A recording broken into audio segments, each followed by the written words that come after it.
Yo, episode 23, trending down. You already know who it is, but got myself Ethersole. Bender, we're here to talk about all things Blur today. As always, go hit the YouTube. I think the producer mentioned that we started up like an Instagram and a TikTok even. Know Nathan about any of that, so go check it out if you want. If not, all good. But yeah, anyway, what's up, man?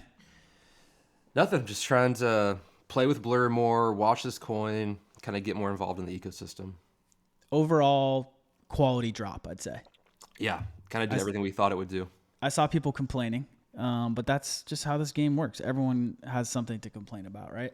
Yeah, kind of tune out the haters and just kind of stick to your own beliefs, I think. Yeah.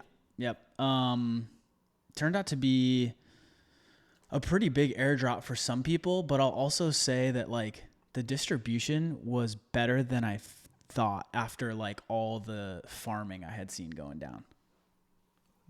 Yeah, I think that's pretty accurate. The farming definitely paid off, like way more than I thought it was going Yep. to. Man, I think that's the one thing you and I blew here was like, we don't really need to farm. We have enough from airdrop 1 and 2. Yeah, exactly. So like before we even get into that subject, one, it just goes to show that there's really no better place to be than crypto. I mean, all you have to do is like a little bit of due diligence. If you don't want to even do that, just listen to the podcast, right? And use the platform. I don't even think people actually had to use their platform to get even the smallest airdrop, which probably is in the range of like $500 to $1,000. Like what other industry or space right now are you able to just use something or like log in, create an account, or better yet, you don't even create an account. You got gifted something because you have an account on a previous Yeah. platform, and you get $500 to $1,000 for free. I mean, that is just a crazy, absurd, kind of like mindset, if that's what I can even call it. Yeah, you can't explain them to anybody that isn't in the space already. Like airdrops are just so complicated to anyone that isn't already here. They're saying, Yeah, why would someone give you $1,000? exactly. So, I mean, for those who don't know, like Blur, we've talked about it before, but it's basically an NFT marketplace, and so it's trying to compete with something called OpenSea. If you're out here trading NFTs, you know all this. But yeah, I mean, just for using OpenSea and buying an NFT in the past like year, I think it was, they gifted people their coin, Blur, and then people who were using their platform before they did this whole airdrop, giving out free money. People banked, and I saw one tweet. I think you sent it to me where someone took 30 ETH, so let's say like 50K, quite a bit of money, but they took 50K and they just simply bought and sold NFTs nonstop for the 3-month period that this airdrop sort of like requirement was going on. They got airdropped almost $2 million. Yeah, that's nuts. Insane to me. And that goes back to what you were saying earlier. We kind of messed up. I mean, we knew all the criteria. We called it out. If you listened, you probably just at least cashed a free airdrop.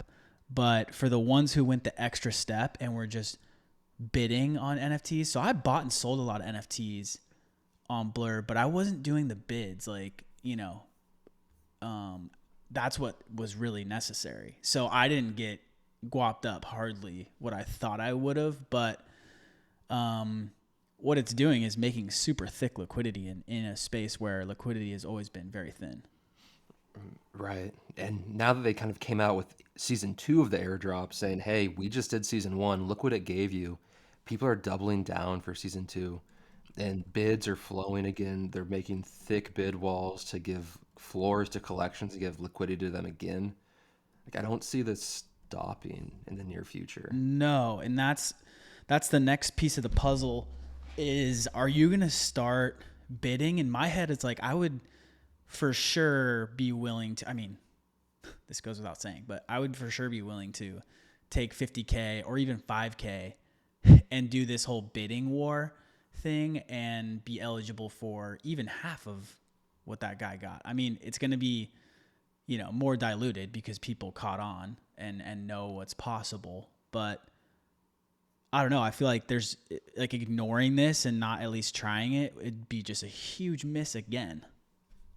Oh yeah. Have you Oh yeah. started? Yeah, I was playing with it last night. I thought Because it it's was not easy, it's actually it or there's is some it? complicated parts to it. Okay, okay. But it's really not hard. You just go in, you put a collection bid down and you wait. So, what would you say the risk is? Is it you end up with an NFT you maybe won't like appreciate? Kind of, yeah. The risk is kind of all over and depends how risky you want to get. So the closer your bid is to the floor price. So if the floor price is 1 ETH and the top bid is, zero point 0.8, if you put a 0.81 bid in, so you're the number one bid, you'll probably end up with an NFT, but you also get the most points towards the airdrop. So what Got it. people did is they just tried to find the least liquid, most volume NFTs. So Meebits was a good one that sold like every 5 hours, and they would just put a bid right above the top bidder, which would end up with them getting a Meebit probably once every 5 hours. And then there is a 3 hour cooldown once an NFT has been transferred. So you can't just get a bid accepted and then go floor it back or Got hawk it. it back. You have to, before you can accept another bid. So you have to wait 3 hours to then go transfer it back somewhere else. That's So interesting. yeah, what you had happening was people saying, okay, there's a bid wall at 0.8, the floor is 1 ETH. I'll put a bid in at 0.79. And then if I see that point 0.8 bid wall get eaten, I'll drop my bid down. So you're taking less risk. You probably won't get the NFT, but you won't get as many bid points either. So you can kind of take a risky route and get more points, or a less risky and get less. But either way, I think, you know, I definitely messed up by not doing this. It wasn't Yeah. that complicated. I just had other things I thought were more important. Yep. Yep. I think a lot of people are in that same boat right now. So I'm like currently formulating a strategy to take advantage of season two. I mean, they basically came out and said, "Hey, look, like we're doing this again." So I think what I'm gonna do is go for collections that I wouldn't mind holding.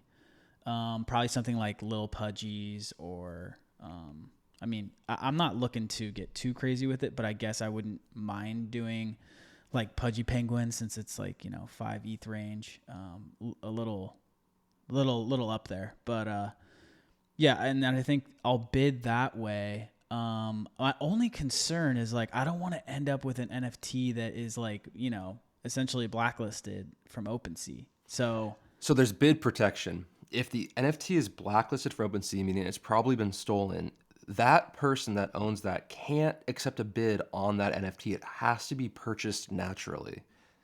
there we go. And, See, and that's why folks, if you go look at this is Blur why you right get the now, alpha. exactly, yeah. If you look at Blur right now, you'll see some top bids that are above the floor price, and you're probably saying, "How does this make any sense?" And it's because the floor price is those stolen NFTs per se that can't accept a bid. So people are saying, "Okay, I can actually bid above the floor price to where the natural Floor. non-stolen NFTs sit because nobody else can Got it. accept a bid." What that does tell you though is that okay, if someone wants out of this collection, they're seeing a floor price of 1 ETH, the real floor is 1.1, they might rip your bid.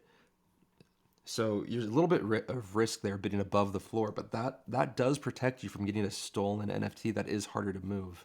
And so I guess then the only risk is there is a lag in between OpenSea marking an NFT stolen and it being floored because, say someone gets their wallet phished, they get the NFT stolen, they write a report to OpenSea. Someone's going to rip that into the floor bids immediately because they want to cash out.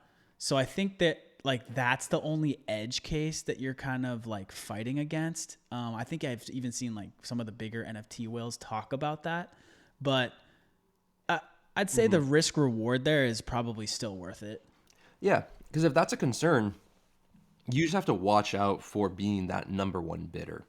Got it. Okay. Okay. So maybe if you were super concerned about that, you would not be the top bid and like let someone else get max points, but you would take something right under it and still do pretty well. Right, and here's absolute free alpha early in the podcast. Oh If you boy, want here to you do go. this, there's a collection called TradFi lines, which can only be traded during stock market hours. So once the U.S. stock market closes, you can put a bid in that collection for above floor price. and it can't be accepted. Whoa. And the higher you are, or closer you are to floor price, the more points you get. So if floor price is 1 point, whatever it was, 1.8 ETH yesterday, you can put a bid in for 5 ETH and just get buku points on this thing by having a top bid, and no one can accept it. That's hilarious. Yeah, I was shocked last night because I was going through Blur and I said, why does this collection have a 95 ETH bid with a 1.8 floor price? And I started putting pieces together and said, oh, okay, this makes You a think little they're more going to sense catch on now. to something like that? That's a great question. And also, do certain collections have higher weights for points? Like, I mean, what's to stop me from just spinning up some random collection that only I own and I just bid 100 ETH floors nonstop? So my understanding is that it's based on the volume. The more popular a collection is, the more Perfect. points you get. So they have thought about it. Right. But again, it really comes down to what you think the risk reward is. So, you know, we're coming from a perspective of Ethersole and I didn't do any of the bidding for season one. We did No. airdrop 1 and 2, and we're fortunate from that. But now I'm saying, okay, is 10% effort enough to be impactful? So even if you're looking at collections that are not the number one collections and you're going not very risky, so you never get an NFT, the question is that route still successful? And I think it probably is. Yeah. I mean, any bit of effort, it's funny.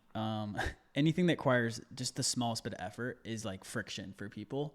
So even though they know this next airdrop is coming, they'll still fade it because it's like, maybe it's a little too tough to learn. I don't want to do this whole bid thing. So, I mean, hopefully this like quick combo helps you guys. I mean, it's definitely helped me, but still, I think it will be worth it. And I'll probably I won't go max to gen risk, but I probably will only do it for collections that I'm down to own and accumulate. And in that sense, I can be even more aggressive with it. Oh yeah. And if you do it with collections you want to own, it's not really a lose-lose. Like, if I was doing this seriously for trying to min-max my airdrop, I would go, round up 74 ETH and bid a Bored Ape and bid somewhere at a price that I thought was like fair to own one. Yep. But then since you've bid that 70 whatever it may be ETH once, it doesn't mean you can't bid it again. So you can go spread that across every collection in Blur. Got it. So you can Okay. say, okay, I might want some Pudgy Penguins. I might want some Azukis, some Bored Apes. You can go put aggressive bids there and say, I'm okay getting these at these prices. And then go put some trash bids elsewhere to just kind of accumulate those garbage points, because garbage points are still points at the end of the day. Yep. No, that's a smart way to do it. And then the fact that you can just layer bids across the whole ecosystem, yeah, it makes sense to do that. There's no reason not to. And again, it goes back to, the underlying mechanic of all of this is it's making NFTs way more liquid. Yes, incredibly, because you can look at this, and I'll take a random collection because I'm playing on it right now.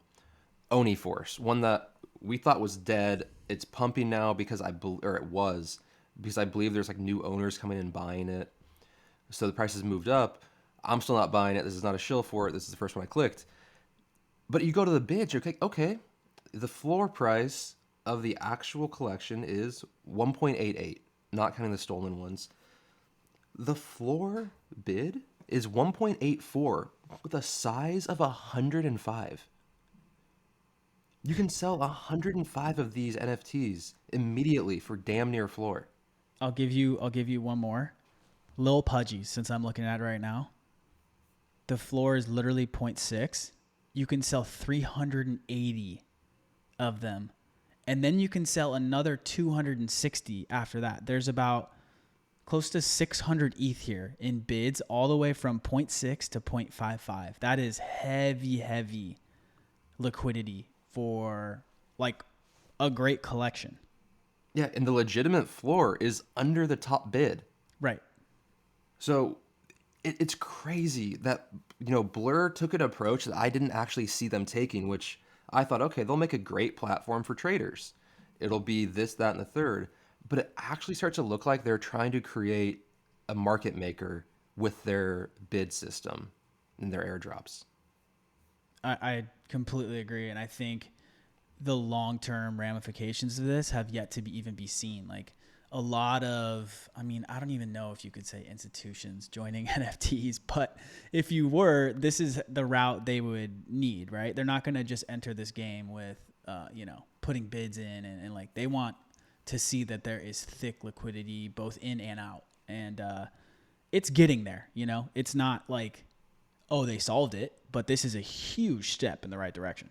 Right. I think it is important also to kind of temper our expectations here and say we are looking at this at the absolute height of Blur bidding. So Correct. I'm planning on playing with it. I started doing bids a lot last night. I'm gonna keep doing it How long is throughout. season 2? Is it another 3 months? Unclear, Okay. but listing and bidding points are doubled until April 1st, Ooh, alpha. which Okay.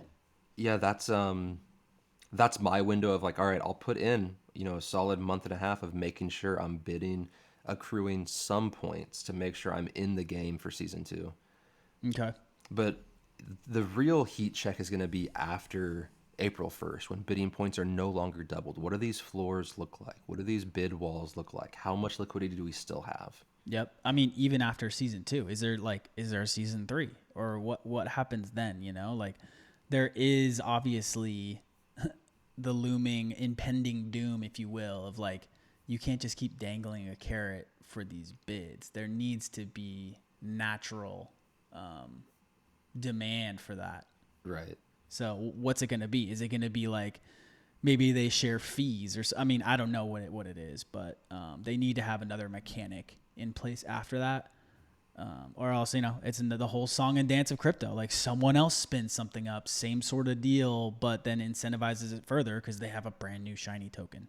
But Right. I hope we look back on this and say that this was alpha, and that season 2 will be worth it. I mean, strictly because we're going to do it, but that also just means health across the NFT boards. I mean, the token dropped, it went up 3x, everyone faded it, but it definitely put a nice little stimulus into NFTs as a whole. Oh yeah. And I really hope it keeps happening. I think they realize that they're now the leader and they have a lot of strength in the game to kind of direct where our market goes. It's crazy to watch. Again, like what other industry can you have a new platform? Obviously, there's a ton of work that went into this. The platform's great. It's way better than OpenSea, regardless of all this bidding and free tokens and all that stuff in my head. But again, what other industry can you all of a sudden spawn? I think it's like a 3 billion market cap, fully diluted, obviously. So there's a lot of tokens to be put on the market still. But what other industry does that happen overnight? Here's basically, 400 million in stimulus to the entire ecosystem. If people sell and then take that to sweep floors. I mean, you and I had a DM, which were like, all right, I bet you said Beans, the Azuki version of like Lil Pudgies, was going to go up. I said Lil Pudgies, and they both next minute were up 30%. Yeah.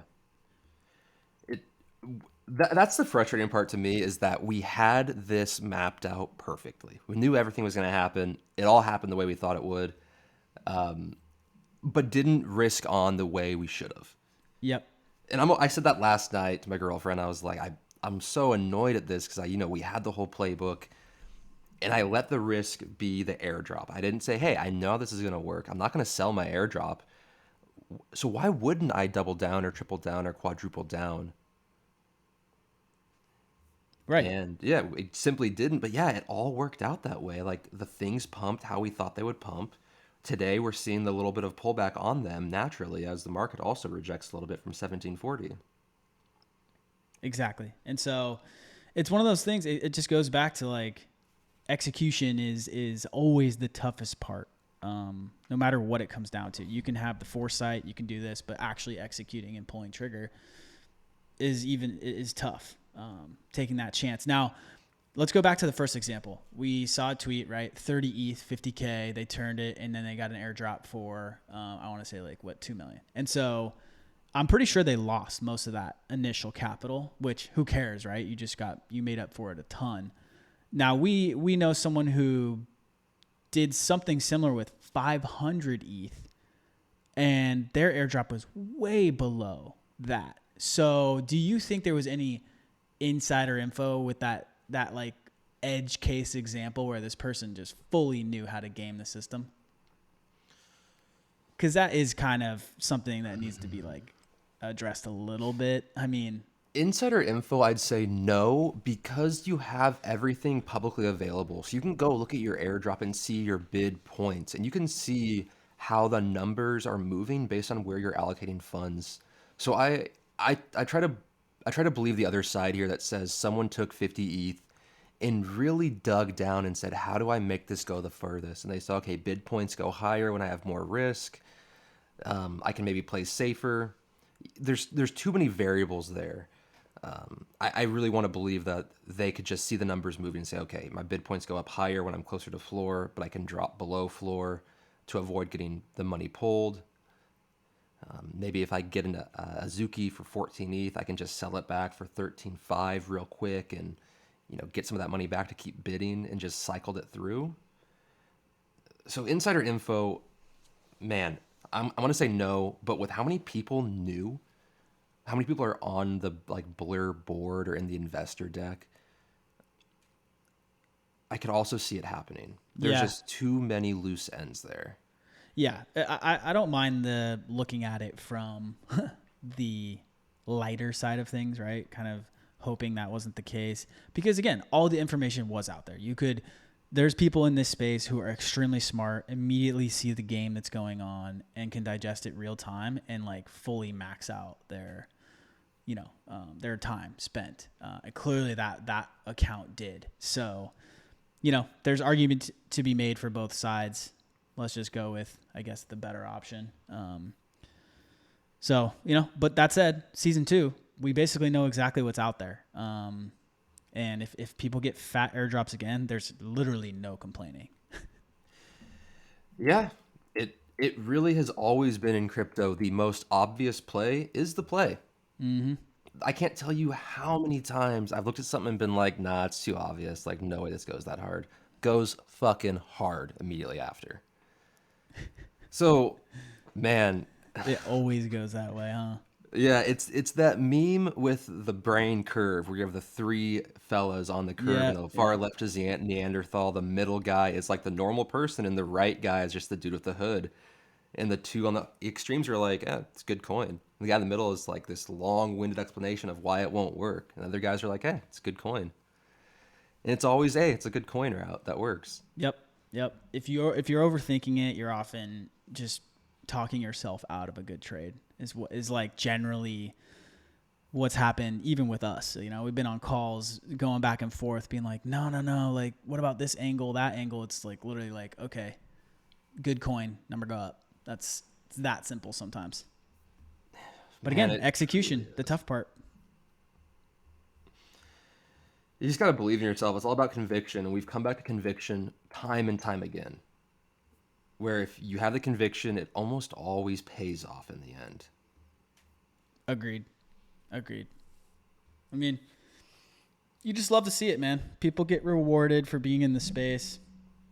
It just shows that, anyone can make it. You don't need 50K to, start with the Blur bids. You could have done it with something way less and worked your way up and had a huge come up. Yeah, And I'll be this isn't the last transparent. airdrop. This isn't the No, last airdrop. of course not. Their idea map has, granted, it is made to be vague purposely, but it has 8 or 9 points on it that I would argue could be liquidity makers for a market at some point. So you got to imagine that season 2 is going to be plentiful to people that give their time to Blur. Mm-hmm. And this is one platform. How many other platforms don't have tokens or are planning on doing airdrops of a certain kind? I mean, shit, just look at Arbitrum. Like that's, everyone is expecting a token, but there's going to still be people like this is fully widely known. And there's still going to be tons of people who would be like, I didn't get anything because I just never even gave it a shot, and I just Right. don't understand that. We've been talking about it forever. And there's so many more that are going to be like that. The counterpoint to that is just put in partial effort, you know? Like that's my plan. I don't think I'm going to put in nonstop bidding effort for the duration of season 2, but I'll give it a solid, month and a half of kind of paying attention to it when I have the time. I agree. I'm not going to min max and go crazy with it, but I'm definitely not going to ignore it. Right. Because I would regret that. I already know I would regret that. Oh yeah, I already do. Exactly. I'm talking to people, right? I'm talking to people that are like, oh yeah, I did bidding for like 2 weeks and I got an airdrop of like $100 and some thousand. I'm like, oh, that's cool. Yeah. I didn't do the bidding at all. So good for you guys. Yeah. Hey, thanks. But to be just incredibly transparent, I put 2 ETH in a bidding wallet to just take this thing for a test drive and say, okay, I should have done my due diligence. I'm doing it now. And I've never been in a position to have a bid accepted. If a bid had been accepted, I would have made a pivotal mistake. Mm-hmm. And I'm, in the top 4,000 on the leaderboard. I don't know how deep the leaderboard is, but when I first started, I was like 10,000 something with 0 bidding points. So putting 2 ETH at risk, that isn't even at risk, it's never going to get taken. And I'm just accumulating free bid points. Does this equate to any money down the line? I don't know. But if it equates to $100 to risk literally nothing, it's not bad. Exactly. And I think it just goes back to show, you don't need a ton of capital to make this work. And I know, 2 ETH is a lot, right? That's not a small amount of money in any regard. So, there is risk to it. Just weigh that all out. But I think there's greater risk in not participating at all. Same. Absolutely. So, anyway, I think we wanted to touch on Blur heavy for this episode. That's pretty much what it's going to be about. Maybe we do a couple questions right now and make it a quick one. Sure. Cool. Let's go. Let's get some questions here. I'll start off with this one real quick. Did you see the Super Bowl ad for Digidaikus? Dude, I'm going to say something I have not told anybody yet. I didn't even watch the Super Bowl. All right. And podcast over. See you guys. I was like, wow, he's real quiet. Okay. Yeah, well, it was there. there. No, I didn't. I heard about it. It was garbage. You literally scanned the QR code on the screen and it took you to his Twitter and said, do you want to follow? That's it. I immediately closed Twitter and was like, no, I don't want to follow. He paid $7 million to pump his followers on Twitter. Now, I already know people maybe who because there was an airdrop aspect to it. And I think if you followed it further, you maybe got to a certain point where you would get this free NFT. And I think it ended up being worth 0.3 ETH. So yeah, I got a buddy that claimed 2 of them in the time span and sold both for 0.4. Okay. So he got 0.8 ETH out of it. That's rare because on the Twitter, they announced it going live 2 minutes before the commercial actually aired. And so I think people incredible. Basically swept them all or claimed them all. And then, but anyway, my experience, right? Just literally QR code, it goes to Twitter, follow. And I stop there. Why would you even continue? That's obnoxious. Yeah. Who's this random guy? It literally looked like a scam too. So complete waste of money. Dude, I don't know a lot about Gabe. Gabe is the Digidaikaku founder per se, or the figure of it. I don't know anything about him. This is not a slight at him, but the man has got to change his Twitter profile picture. He looks like he's trying to scam you. I don't understand what it is. It's look at his pin tweet too. Face. I mean, it reeks of scam. Any scam tweet looks exactly like that. And then the funny thing is there was scam tweets who did copy that format and had more engagement than the actual Super Bowl tweet. No way. Oh yeah. So it just goes to show, you're leading people to the slaughterhouse. Imagine someone's first time in the NFT world and they just immediately get scammed. I mean, Welcome to the Thunderdome. You know what I mean? But still, terrible, terrible entry. God, man. I kind of like getting scammed to a degree. It keeps me feeling alive, you know? I like a rug, right? It's almost a voluntarily... Yes. I'm exposing myself to a potential scam, but I'm doing it on my own accord. I don't the thought of like clicking a link or some bullshit like that and getting tricked. The absolute rush of buying a token that you're like, this is gonna rug me if I don't get out fast enough. The Right. fucking rush of that. I mean, it's basically a lottery ticket, right? It's Yeah. it's a full blown just gambling. Dude, So. it's a lottery ticket that is about to like kick you in the stomach. Exactly. So funny. So yeah, man, the Digidaigaku thing was wild. Do I think he wasted the company's money doing that? Absolutely. 100%. I mean, you can't argue anyway, otherwise, but we'll see. I mean, he's got a different approach, right? I think he comes from building like out mobile games and blowing them up to a different level. And so, maybe it'll work out. Maybe he'll speak to the mobile game masses, but that's definitely to be seen. So far, Right. not a good showing. That's also something I've tried to take to heart lately is people are taking outlandish directions I wouldn't think they would take, but they might work out. So Yeah. I really can't shit on it too hard besides being like, I wouldn't have done that. I think it was a waste of money, but I don't want to be eating my words in 2 months when he's like, hey, it worked out incredibly. Bender's an idiot. I mean, exactly. He'll probably quote this podcast, to be completely honest. I'm sure he will. I hear he's a huge listener. Yeah, I'm sure, right? Oh man, that's hilarious. What else we got? Let's see. What will be the first huge esport in Web3? Dude, fastest in and out of a death pool, maybe? That would be hilarious. I mean, shit. Is Blur bidding gonna be an esport? Gosh, if It is a leaderboard. The leaderboard, I'm not gonna lie, is a ton of fun. And I think the first esport. I mean, you almost kind of saw it with Dookie Dash. Like professionals, literally.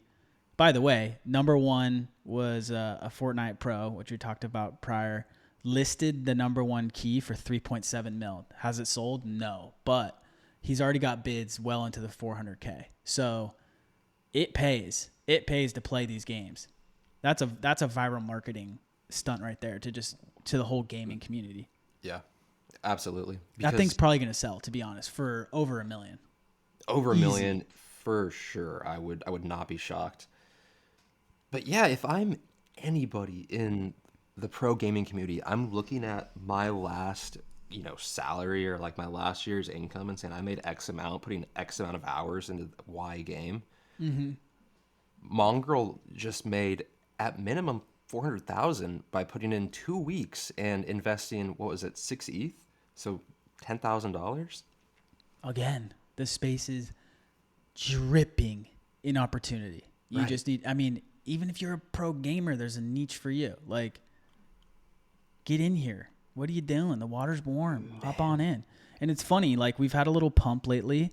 We're back around 1,700 ETH. You fucking love to see it.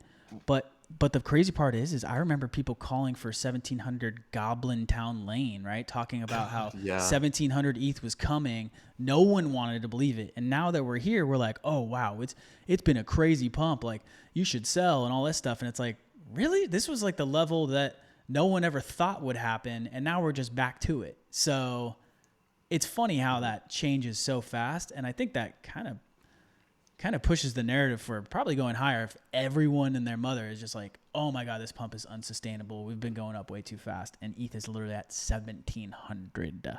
Right. We've been saying this since ETH was at 800 or whatever it was, 890. Yep. It's always going to go back up. So who gives a shit if it's going lower next? Yeah. Yeah. Unhinged Bender right there. There you go. God, man, like people ask me, oh God, I fucking hate it. People ask me all the time, like they'll send me texts, like people I know personally.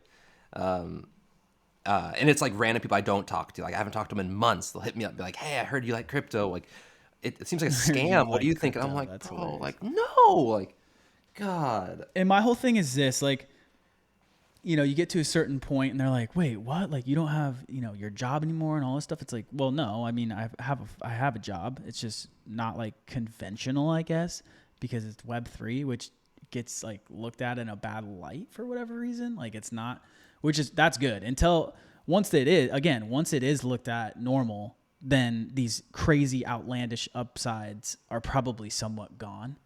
But still, like, they'll be like, what are you doing next? What are you doing? It's like, it's not hard to follow. Like, what am I working on? Like that's probably what I'm doing next. Right. So either way, participate. I mean, this whole episode, I feel like, is just literally get some skin in the game. You don't even need to be full time. You can literally just have this as like a part-time hobby and change your life, I would say. Like, I know that is a very bold statement, but I fully believe it. Yeah, absolutely. AI is going crazy, right? Like, but I don't know. There's not a way to like directly invest in that yet. Yeah, not that I know of. I'm sure there's a way that someone smarter than me knows. Like, if you buy stock in X company that has like, a ownership of Y company, so when X or Y goes public, Yeah, it's of doing course, N, of X course. goes up. But like, that's not me, man. No. I mean, outsized gains, right? Taking a risk where a lot of society thinks something is not the future or is a scam or whatever. You're going against the grain a little bit. You're being contrarian. That's where outside gains, that's where those like insane multiples happen. Because you're taking on the risk of it all crumbling. Like, we've talked about this many times. We don't think that's going to happen, but there is a good subset of people who still fully are in that camp. And like, if it does, and you only risk what you're okay losing, who gives a shit? I mean, dude, we're having a good time, right? So like that has to count for something. Yeah, like if crypto goes to true zero in 3 years, nothing changes. I'm just like, okay, well, I guess back to being a developer, like back to doing X, Y, and Z, like back to working at Abercrombie and Fitch, or like wherever like you choose to go. Like if I'll you probably just just sell rugs or something, to be honest, because it's just, a oh nice nice little like Persian transition. rugs. Yeah. Oh, what's that Power Boy? Dude, I lost it when someone was like, "Oh yeah, what's that new perp market gonna be powered by when there's no oracles for it?" Some people would probably hear exactly what I'm saying and have no fucking idea. But anyway, and they're like, "Oh no, it runs on carpets." I fucking lost it. The rug memes are some of the best ever. Yeah, I I mean, love it. crypto has amazing memes, and that again is another aspect to it, just going bonkers. I mean, I don't even want to go down. I could just go bull hopium forever. So whatever, I'll limit I will myself. say, anytime I drive past like a rug emporium or a rug shop, it's funny to me because I'm like, that's such a funny concept. Like Well, mentally, I yeah. understand it's like you're literally purchasing a rug, I mean, but in the some context people, of crypto, it's like, right? oh, By the way, I do gotta call out. The YOLO long was punted. We yeah, are you're currently up 5%. let's So go. we love to see it. 50x YOLO long, and I didn't realize that when you place the order, it like fully takes out your fees too. So I started down 10%. So technically, it's up like 15%, but we net fees. I'm fine with it. Yeah, I don't know how I didn't notice that either, because I was so confused last week when I was like, wait, how is my collateral like 8% lower than I wanted it to be? Yeah, and let's call it out too. The last YOLO pod long. This is redemption. Okay, we don't even want to talk about the last one that much, but it fell victim. It didn't last through the podcast, so it is what it is. And I doubled down on it, and I then flipped short and was up 80% and then got liquidated shortly thereafter. So I flipped Yeah, long again and got liquidated a third time. it's a fun game if you. I mean, at the end of the day, like with these YOLO longs, I'm not punting size, right? It's just a fun little thing to knock back and forth here and there. So Oh, yeah. don't risk what you can't afford to lose. Like I'm a terrible trader, and so that's why I stick to like fundamentals. And whether you believe there's actually fundamentals here in crypto, that's another discussion. But I stick to that type of allocation with my capital. Yeah. Like every time I say I'm like putting a long out there or a short, I'm not doing it with like $1 million like you see Andrew Kang doing. Hell no. I'm doing it with like $100 maybe, like 1,000 at most. Exactly. Because I know that I'm gonna forget about it. Because this is not my like, primary goal in the ecosystem isn't to like leverage trade this. Leverage trading is simply me No. going to like the store and be like, let's buy some lottery tickets, see what Yeah. happens. No, that's a good point. But all right. Well, again, this is going to be a short podcast this week. We just want to get some content out to you, talk about Blur. I think next week we're probably going to do a pod and a spaces. So be on the lookout for that. Any parting final notes as we wrap this up? I think just be a participant. Yep. That's the biggest value driver to this space, is being a participant in it. I couldn't agree more. I think that is like fully echoed throughout the episode. And it's just, we talk about these things all the time on this, and just, I know it's sometimes tough if it's a space you don't necessarily are comfortable with yet, but just check it out. There's opportunity there. So anyway, appreciate you guys. Always appreciate you listening. Go hit the YouTube, all the socials and stuff. We'll see you next week for a longer form pod and a spaces. So Ooh, exciting. Yeah, good stuff. Anyway, I guess we'll catch you on the next one. See you, everybody. Peace.